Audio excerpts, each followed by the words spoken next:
So, I wanted to go over my deck list of my latest local tournament, going 3-1 in a 20-man tournament, going 6th place with Lim. Many people say in OP09 this leader is terrible. I say it is definitely lacking in many different parts, but it's also just very mid-range heavy. Like, it's a very mid-rangey deck. If you don't find your mid-range pieces, you lose. Your top end usually only consists of like Zoro usually, but I think this deck has potential. Even now in OP09, this deck can definitely do some work. And yeah, I just did. We played 4 rounds. I got 3-1 with Lim. Lost round 1 against Buggy because of blue. Because blue is honestly one of the worst colors to go against with Lim. Second was against Red Zoro Animal Package, which I won pretty easily because Zoro is more aggro based and you basically are the exact opposite to aggro. So if you find your mid-range pieces, you should not struggle too much. Round 3 was against Black Purple Luffy, which was a little bit more close than I want to admit, because Black Purple Luffy just rams much faster than you do. So if they get to their pieces faster or fast enough, they just destroy your whole game plan. So it was quite hard to play against Black Purple Luffy, but it's definitely possible, especially if you see all of your 2Ks, which I did, believe it or not. That's why I won. And my last round was against Bonnie, which I luckily won. Bonnie is actually quite a terrible matchup for Lim because you don't like your stuff being rested without using your effects first. And especially your top end usually wants to attack. I mean, your Zoro isn't too big of a deal, then except instead of 3 times, you attack 2 times, which is still enough. But like something like Audio that relies on pretty much being a 9k top end swinger needs to be unrested every turn and needs to swing for their value to shine the most. And if Bonnie can go quite against that, and that makes Bonnie quite a hard matchup. But I was lucky. I developed turn 4 Zoro. I didn't get shanksed, and everything was fine. I attacked a bunch of times, and then I got into lethal quite easily because they hadn't really a board set up because they bricked pretty hard. So I was lucky against Bonnie. It was hard against Black Purple Luffy. It was quite easy against Zoro. And against Buggy, I lost because of blue. And blue is honestly, again, one of the worst colors to go against with Lim. So let's go over the deck list. My deck list is quite standard with a little bit of spice, I would say. Let's go over the searches first. We play 4 Trafalgar Law searchers from OP09. You know, one cost 2k, 1k counter on play. We look at top 4 for Straw Hat or Hard Pirates. Really cool card. Honestly, you need to see this turn 1 to find your Zoros or your 2Ks or some of your Straw Hat Odyssey pieces. Really important that you see this on your first turn, no matter if you go first or second. And then obviously the other searcher in this deck is the Lim Searcher, 3 cost, 5k, no counter, sadly. Really big detriment for Lim. But on play, we look at the top 5 cards and get an Odyssey card out. This searches your Audio, which in certain matchups, like Black Purple Luffy, was preferred over Zoro. I will explain later why. And again, the end of turn effect is good because it gets to be a body on the next turn, because it restands if you have 3 or more rested characters, which you should at that point because you want to play this out turn 3, not turn 2, turn 3. Your curve is going first Law, then a 5-cost body to Rampedon, and then Lim a 5-cost body and Rampedon. So you go to 9 on turn 4 to play out Zoro or Audio. Or the third thing that I have in this deck, which shouldn't be in this deck, but I have it because it didn't have Kaido and Linlins. So yeah, these are the searchers. We play 8 searchers in total. For our 2Ks, we are a little bit short on 2Ks, but my reasoning is very obvious.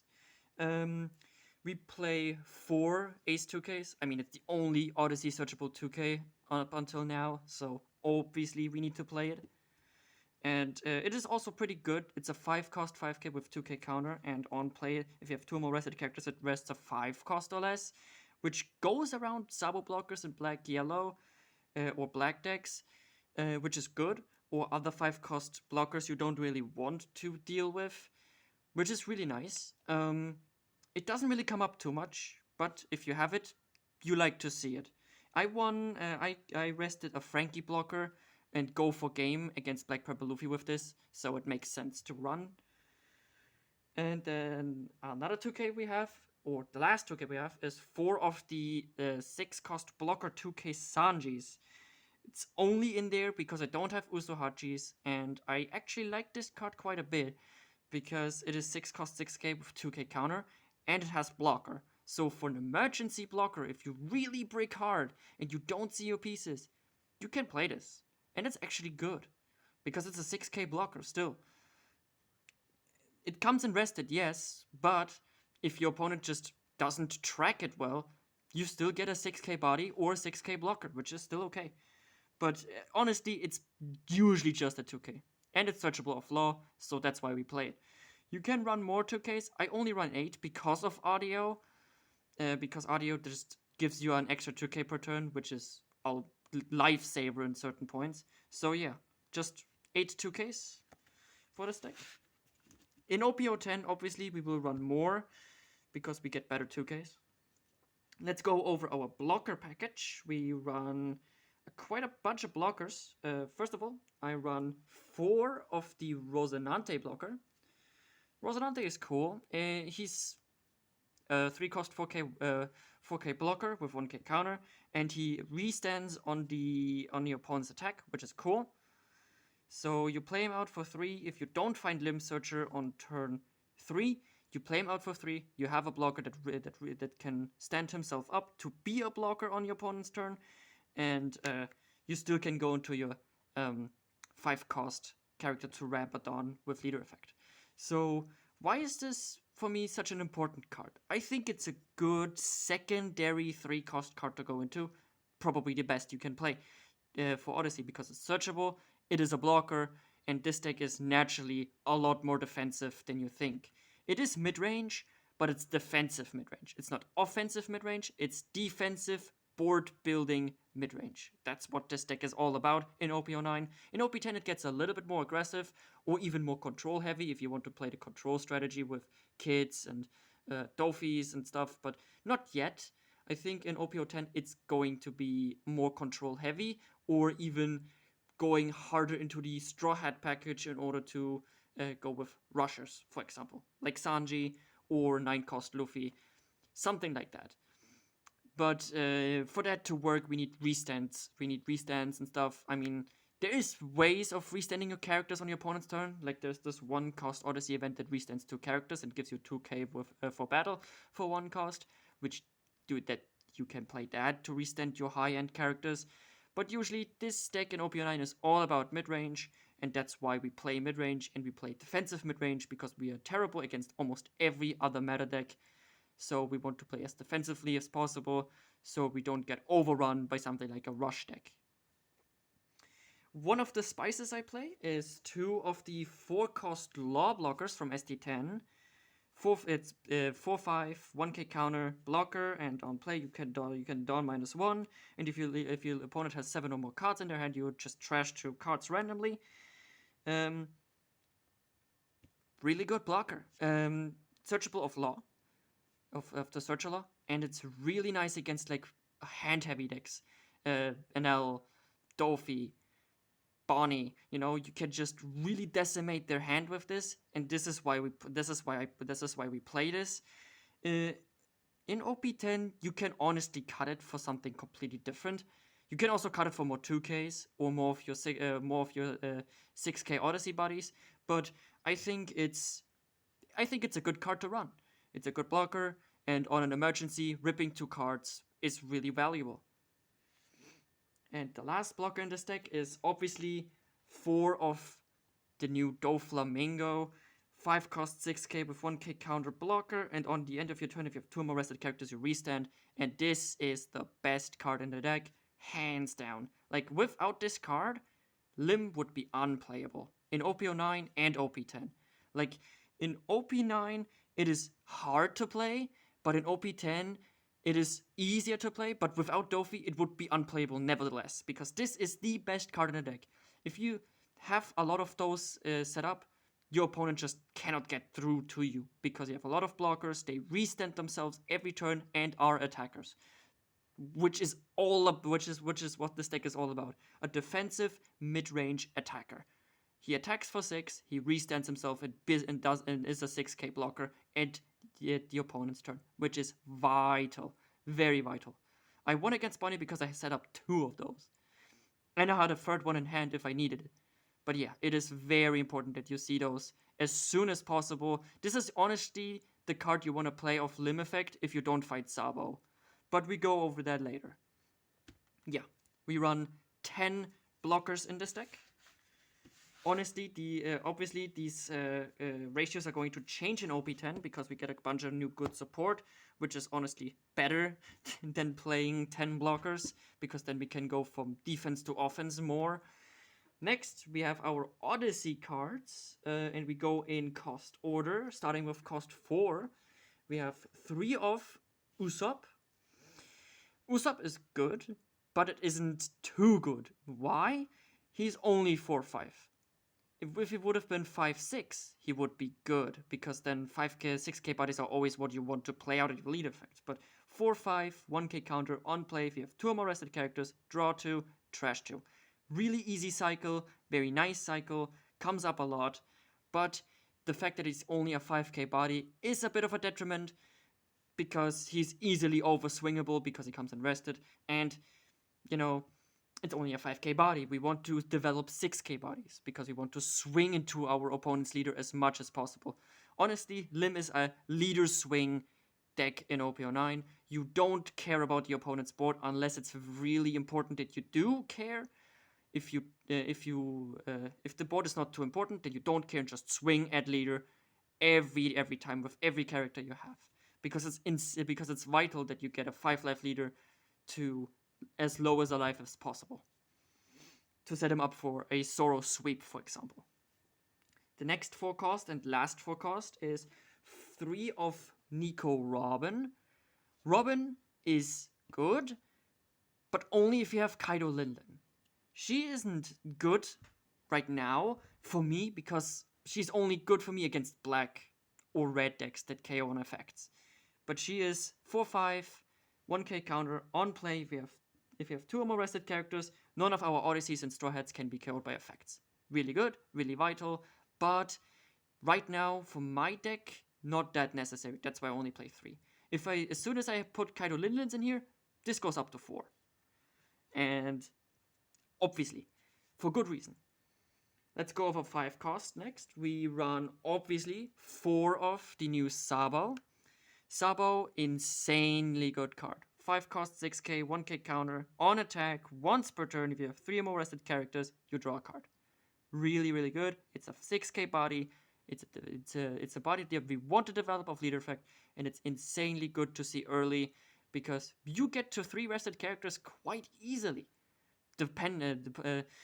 Despite, being so locked into the Odyssey archetype, you get to 3 rested characters quite easily and quite fast. Usually at turn 3, you do have 3 rested characters to draw a card of Sabo effect. So, yeah, it's just a good body. Next is 4 of the new Luffy.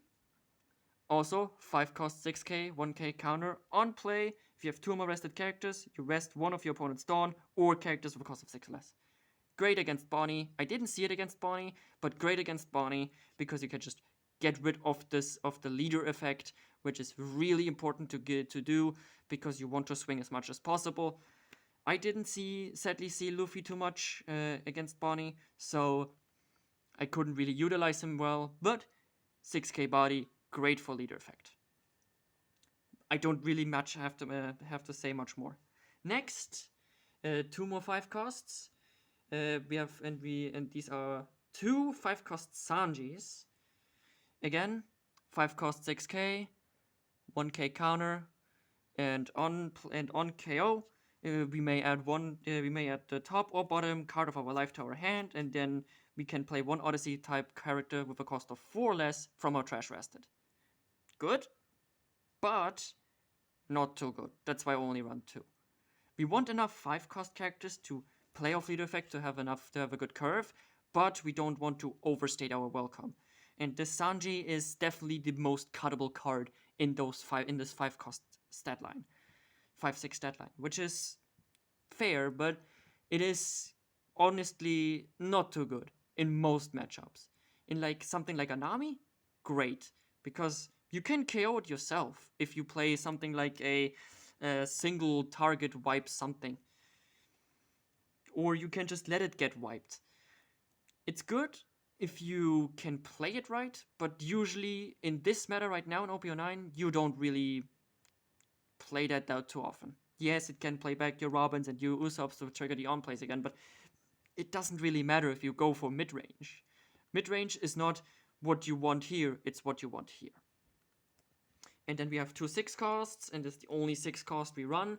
2 Sakazukis, 6/7, no counter, boo. But on play, if we have 2 MS rested characters, we KO 5 or less. Comes up quite a lot, especially against blockers or really annoying sticky characters like in the matchup of Bonnie, for example, Carrots and Cavendish. Carrots, Cavendish, and Bonnies are your bane of existence because they all get your curve, destroy your curve basically. That's when you want to see Sakazuki and hard play him for 6 to then get rid of those annoying ass cards to then go and to establish a 7k body. But yeah, this is all of our Odyssey support. So we play quite a bit. We play 16 Odyssey cards. And also Odyssey searchable with Law is Sanji, Luffy, Robin, and Usopp. You can all search them with Law as well, so which is really nice. And let's go to our last section, which is the top end cards. And obviously, we have to talk about the ace card in this deck, which is Zoro. I only run 2 because I have 2 more top ends. And I think in OP09, he's good, but sometimes you need to value audio more. Why is that? By the way, we play him also as a 2-off. Why do we value audio sometimes more than Zoro? I will tell you, because audio has a little bit of a cool quirk. He's a 9-cost 9k like Zoro. He doesn't swing 3 times, but something like a black purple Luffy, you profit from it because on play you restand 3, so you develop another 5 cost 6k like a Doflamingo blocker, and you get an extra 2k at your opponent's turn, which is really good because they're usually not gonna try to remove this because it doesn't care. It's not a Zoro. It's not swinging 3 times. It's only swinging once. But if you have a wide enough board with enough blockers and enough 2ks, including this one, you just overrun them. You just overrun them, despite it being only 1 swing. That's why I value audio as much as Zoro. And the other 9-cost, or the other top-end card is 2 of Lin Lin. This is by Spicy Tech, but these, as soon as I get Kaido Lin Lins, get teched out for Kaido Lin Lins, because Kaido Lin Lin is just a better Lin Lin. But Lin Lin, 9-cost 9k, on play, Dawn -1, treasure card, you heal 1, and then you can put one of your opponent's cost 6 or lower at the top or bottom of their life face up, which comes up sometimes, especially against like annoying blockers or something. You definitely want to see this, but it is just, I've never played this, and I know exactly why I've never played this. Because I wanted Kaido Lin Lin, but my dealer or my trader who wanted to come to Locus to give me my Kaido Lin Lins didn't come. That's why I didn't have the Kaido Lin Lins in this list. But as soon as the Kaido Lin Lins are here, these 2 get tagged out for 2 Kaido Lin Lins. because Kaido Linlins and Robin is broken. We all know that. You know, on 10, play Kaido Linlin, turn after, you attack a bunch of times, play Robin, make your board undestroyable or cannot be killed by effects, and then swing with Kaido Linlin and destroy the opponent's board. That's exactly what you want. Protect yourself against your own effects, but also at the detriment of your opponent. But yeah, Kaido, but yeah, Linlin, it's an okay card, but honestly, if I could, I would probably play 3 of these and then not play these. But I played these because I thought I get the Kaido Linlin, so I wanted to keep those in. If I don't get Kaido Linlin, it's still a cool card to just have the ability to, you know, manipulate your life or the opponent's life or just the board state. But yeah, this is all the top end. And yeah, this is all that she wrote for the deck list. I have to say, Lim is probably a leader that many do still underestimate. I think it's a good card. It's a good leader, has a nice effect. Yes, characters come invested is terrible as a downside, but you have the ability to just control mid-range, control the mid game quite well, especially with your Dofi blockers and your Rosinante blockers, and playing Zoro turn 4 for 9 Dawn or 10 Dawn, which is just insane. Just insane value to play a triple swinger for 9 Dawn on turn 4, which is really fast. But yeah, I love this color combination. I love how you can run this deck. In OPO10, there's going to be much more different variations and much more different possibilities with this deck. But yeah, I love this deck. And yeah, going 6th place, 3-1, and only losing to Buggy and winning against Zoro, Black Purple Luffy, and Bonnie back to back feels quite good. Going top 8 in my 20-man local was quite nice. So I hope you enjoyed this deck list. If you maybe want to see more deck lists like this, just give me a quick comment. I will react to it. I will look at it. I will write back. I will give more insight on the deck list if you need to, if I need to. If you have more questions about why I run certain cards. And yeah, if you want to see more, just let me know. I do one deck list each month because we have one locals a month. Do one deck list each month. Usually something new, but if it's nothing new, it's usually a refined deck list of something I already have. So, see you next time.